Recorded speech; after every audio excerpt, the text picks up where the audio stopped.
Le sujet du jour est particulier, le mensonge. Certaines personnes ont ce vilain défaut de mentir à tout propos pour se bâtir une sorte de personnalité empruntée ou pour camoufler une bêtise qu'ils ont faite.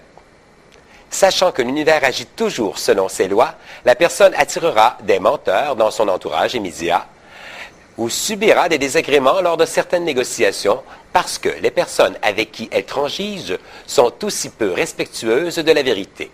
Exemple, lors d'une évaluation, le prix proposé sera très acceptable, mais au moment de la livraison, de la commande ou de la réparation, il en sera tout autrement. Le mensonge étant créé par la pensée, il est automatiquement lié à l'énergie de l'univers. Par conséquent, il en résulte toutes les retombées. Le mensonge tue les relations. Il détruit la confiance, en plus d'attirer des vibrations négatives inutiles. La vérité est une clé de la réussite. On dit que toute vérité n'est pas bonne à dire. On peut toujours rester dans la vérité en évitant de blesser. Il y a une manière de présenter la vérité sans pour autant être méchant. La franchise est toujours appréciée.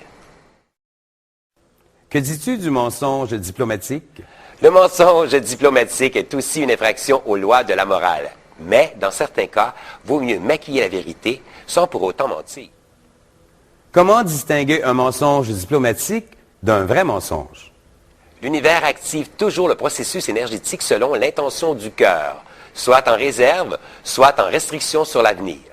Tu veux dire que l'univers fait une sorte de comptabilité de toutes les actions posées en parole et en pensée? Tout à fait. Même si c'est le saboteur qui agit? Je te rappelle que le saboteur est notre double. Il n'y a rien à voir avec l'énergie de l'univers ou d'une autre personne. Que puis-je faire pour vous aider, messieurs? Il fallait bien que tu mettes ton grain de sel, toi. Le mensonge est une autre de mes spécialités. Tu penses bien que je ne m'étais pas pour rater une telle occasion? C'est très bien que tu sois là. Comme ça, je n'ai pas à donner d'explication. Nous savons maintenant que tu nous fournis le mensonge en plus de toute la série que nous étudions maintenant. Une personne menteuse perd toute crédibilité auprès de son entourage. Elle perd aussi le respect des autres qui se transforme en un manque de confiance. Certaines personnes sont naturellement menteuses. Que doivent-elles faire pour se corriger de ce défaut? Premièrement, elles doivent prendre conscience qu'elles mentent et l'admettre. Deuxièmement, elles doivent vouloir changer pour limiter les réactions de l'univers et surtout transformer leur personnalité en une personne franche et sincère. Une personne menteuse n'est donc pas sincère à t'entendre. Comment croire à quelqu'un qui ment à propos de tout et de rien? Même s'il nous complimente, on se méfiera, suspectant que cela cache quelque chose. De toute manière, la confiance est plutôt faible dans cette relation. Ce n'est pas avoir un jugement négatif que de constater un fait réel. Le menteur insulte l'intelligence de la personne à qui il ment.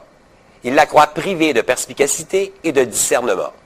C'est le jugement d'un petit d'esprit.